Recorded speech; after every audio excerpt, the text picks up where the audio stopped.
Assalamualaikum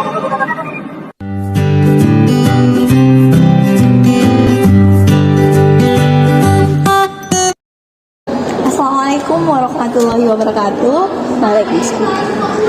Sebelumnya perkenalkan kami dari kelompok 7 Ilmu Kalam yang beranggotakan saya sendiri Nurul Hidayati NIM 178 Dan saya Sofia Gita Safitri NIM 177.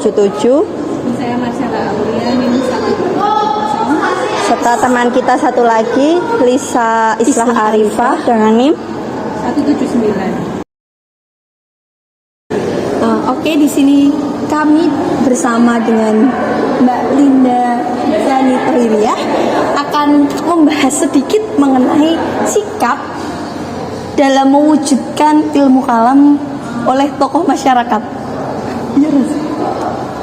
Oke, yang pertama Mbak, saya mau tanya, menurut Mbak itu ilmu kalam itu apa Mbak? Oke, jadi dari segi literatur, ilmu kalam itu bisa dikatakan sebagai ilmu tauhid, ilmu filsafat, sama ilmu tasawuf. Jadi inti dari ilmu kalam adalah untuk menguatkan akidah kita. Kalau ilmu tasawuf itu kan mengajarkan kepada kita untuk berkata yang baik, berperilaku yang sopan. Mengajarkan kepada kita itu bahwa dunia itu nggak ada apa-apa. Kalau ilmu tauhid itu juga meyakinkan kepada kita tentang apa itu Tuhan, bahwa Tuhan itu ada. Kalau ilmu filsafat juga sama, bahwa yang ada di dunia ini tuh semuanya itu di bawah naungan Allah Subhanahu wa Ta'ala, di bawah naungan Tuhan. Semua ada sebab akibatnya. Jadi inti dari ilmu kalam adalah ilmu yang dimana di dalamnya itu membahas tentang keyakinan bahwa Allah itu ada, bahwa segala yang ada di dunia ini itu di bawah kekuasaan Allah Subhanahu wa Ta'ala. Jadi inti dari garis besar ilmu kalam adalah itu, yang nantinya akan dimana dalam kehidupan itu kan semakin kompleks toh. Nah, itu nanti ada yang namanya masyarakat pasti ada kayak pertikaian, cekcok kayak gitu. Sehingga imbas dari adanya ilmu kalam itu nanti muncul paham-paham seperti Jabariyah, Qadariyah, Mu'tazilah, Syiah, dan Aswaja yang kita anut seperti ini. Oh, lantas Mbak, gimana Mbak sikap kita untuk mewujudkan ilmu kalam itu Mbak? Oke, jadi kita sebagai mahasiswa toh, edukasi adalah nomor 1. Kemudian kita bisa mengaplikasikan dalam kehidupan masyarakat. Kalau dari segi mahasiswa, kita dapat menampilkan atau mengaktualisasikan ilmu kalam tersendiri itu melalui pertama adalah pendidikan. Mahasiswa mendapatkan mata kuliah ilmu kalam dengan harapan imannya semakin kuat, dengan harapan dia mengetahui bahwa oh iya, saya seperti ini, ternyata saya menganut paham seperti ini. Jangan sampai kayak saya ikut paham yang seperti itu, karena paham yang seperti itu nggak sesuai dengan kondisi kita. Yang kedua, mungkin bisa dengan mengadakan seminar-seminar oleh UKM atau Ormawa, yang mana seminar-seminar tersebut bisa membahas nih ilmu kalam itu seperti apa, bagaimana, dampaknya apa, dan sebagainya. Kemudian yang ketiga, kita udah dapat ilmu nih, kita udah dapat ilmunya dari kelas, kita udah dapat ilmunya dari seminar-seminar dan lain sebagainya, kita aplikasikan dalam kehidupan masyarakat. Ketika kita menemukan salah satu teman kita yang pahamnya itu nggak sama dengan kita, okelah kita hargai. Bukan berarti beda itu nggak akur, kita hargai. Mungkin dia seperti itu, pahamnya nggak sama dengan kita hargai. Oh, dia menganggap bahwa misal orang yang berbuat dosa itu dia akan kafir. Mungkin menurut dia seperti itu, tapi bagi kita enggak, karena bagi kita manusia itu diciptakan oleh Allah, dan Allah itu Maha Ghafurur Rahim. Allah itu Maha Pengampun. Ketika manusia melakukan kesalahan, ketika manusia melakukan berbuat dosa, ada Allah yang Maha Pengampun. Jadi seperti itu. Mungkin kayak ada orang, gue ngakoni dosa gue kafir. Jangan. Ada orang seperti itu, tapi jangan dijadikan picuan untuk kita menjudge mereka. Kamu tuh salah. Orang itu kalau berdosa ya nggak kafir, tapi dia tetap muslim. Jadi hargai yang ada, seperti itu. Lalu saya mau tanya Mbak, apakah pemikiran kalam ini sangat berpengaruh terhadap kehidupan masyarakat?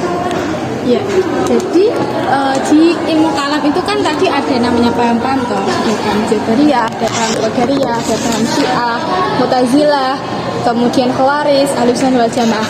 Ternyata dari setiap paham tersebut itu ada paham-paham di dalamnya.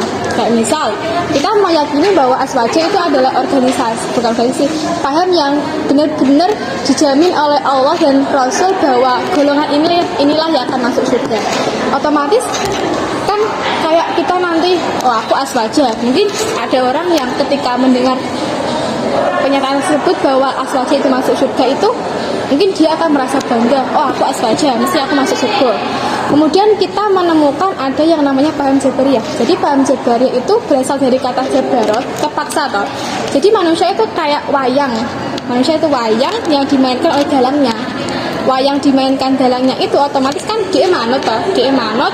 Ya wes aku misal aku sinau yo atas kehendak Allah, misal aku untuk biji 100 yo atas kehendak Allah, misal aku untuk rezeki 0 rupiah itu kuasa Allah. Mungkin paham-paham Jabariyah itu tersebut masih ada di benak masyarakat. Kayak kita pernah toh kayak merasa ada pada satu kondisi, ya udahlah bijiku semeneh, ya udahlah mungkin iki rezekiku, kayak kita tuh menyerah. Padahal ada pahamnya lain yang namanya qadariyah. Jadi manusia itu punya kuasa, manusia punya andil untuk berbuat, untuk meningkatkan kualitas dirinya. Kalau manusia pengen punya uang yang banyak, dia bekerja. Jangan mandek tok, jangan ya wes lah, wik kuasanya Gusti Allah. Jadi jangan kayak gitu. Kayak paham-paham seperti itu akan menimbulkan doktrin-doktrin di masyarakat. Kalau misal Jabariyah terpaksa, ada kayaknya kita malas, ya wes lah gak usah sinau wong kehendak Allah. Kalau kita paham qadariyah, kalau kita pengen pintar, kita harus belajar. Kalau kita pengen uang banyak, kita harus bekerja. Kalau kita pengen jadi orang baik, berkumpul dengan orang-orang yang soleh seperti itu. Nanti di aswaja juga Ahlussunnah wal Jamaah ada yang namanya Muhammadiyah, ulama.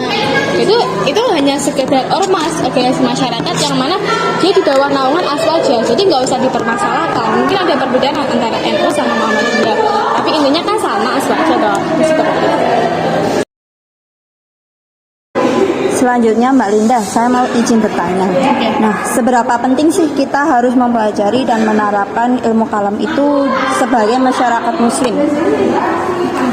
Pertanyaannya seberapa pentingkah kita harus belajar ilmu kalam? Apakah kita harus belajar ilmu kalam? Tentu.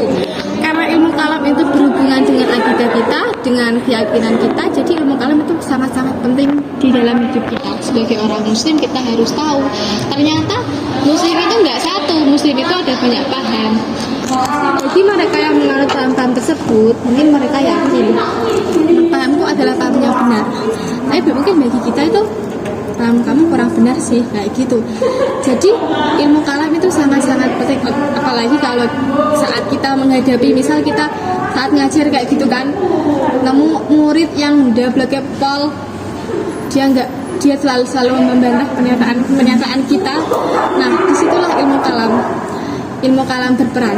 Jadi kita sebagai orang yang sudah tahu apa itu ilmu kalam, sabarlah ketika kita menghadapi ada anak yang, oh kamu tuh ngomong seperti itu karena kamu tuh belum tahu, ternyata ada ilmu yang lebih tinggi, kamu tuh belum ngerti. Jadi misal ada orang yang sing marah-marah menurui, tapi kita tahu, jadi disitulah peran kita mulai sadar. Kita menganggap ya wes lah, mungkin dia belum saatnya dia tahu. Kemudian dengan kita tahu ilmu kalam tadi udah aku sampaikan, ada paham-paham banyak toh, kita menghargai teman kita menghargai masyarakat kita. Oke, ada salah satu ini yang sering toh, kayak namanya Muhammadiyah sama Nahdlatul Ulama. Ada yang pernyataan kayak gini, enakan Muhammadiyah toh nggak yasinan, nggak ngetek duit, itu guyonan. Karena sebenarnya Muhammadiyah sama NU itu adalah saudara tua. Jadi MU dulu yang lahir, Muhammadiyah dulu yang lahir, baru Nahdlatul Ulama. Dua ormas ini kan menganut aswaja toh, itu sama-sama berpengaruh dalam perkembangan Islam di Indonesia seperti itu. Jadi ya wes lah, sangat-sangat penting sekali bagi kita. Dengan kita mengetahui ilmu kalam, otomatis iman kita akan bertambah. Oh, Allah itu ada. Oh, paham-paham itu sangat penting. Kita harus mengetahui paham itu